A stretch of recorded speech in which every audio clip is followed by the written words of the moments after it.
12 ng madaling araw nang isilang ang malusog na baby girl ng 27 years old na si Lea Merazo. Sa kabila ng halos 12 oras ng pagle-labor, hindi nito alintana ang hirap dahil sa ligayang dala ng kanyang bagong silang na supling. Nag-start po ako mag-labor. Wala pa ko yung na-expect na kahit na anong sakit. But nung nag-fully dilated na ako, masakit na pero worth it naman nung nailabas.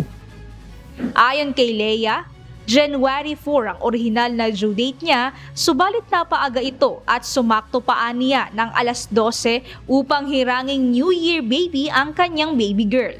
Masaya rin namang sinalubong ng mga nurse at staff ang pagpapalit ng taon sa Fabella Hospital at excited din silang makita ang kauna-unahang New Year baby sa bagong lipat itong hospital building sa Tayuman Street, Santa Cruz, Manila. Nagluwal si Lea ng malusog na baby na may timbang na 33.82 grams at may haba na 4.7 centimeters na kanyang pinangalanan ng Alea Jade, hango sa pangalan nilang mag-asawa.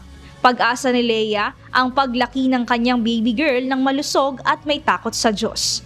Paggawa't may naiiwang trauma sa katawan, ay ligaya naman ang hatid dito sa kanilang kalooban nang ito'y isilang.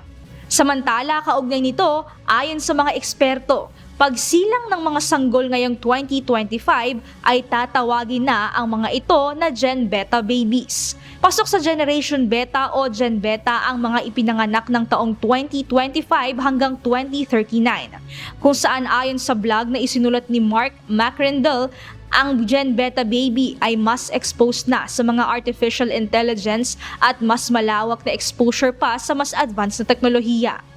Ayon naman kay Lea, bilang isang ina, nakadepende niya sa magulang ang pag-alalay, lalo pat ipinanganak ang kanyang baby sa ganitong era.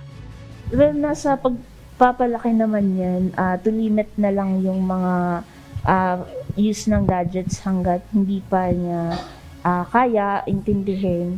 So, ayun lang, proper discipline kasi lahat naman ng sobra nakakasama.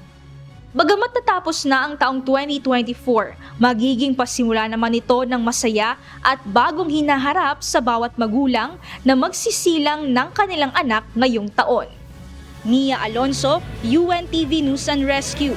Diyos ang aming sandigan, serbisyo publiko ang aming pinahahalagahan.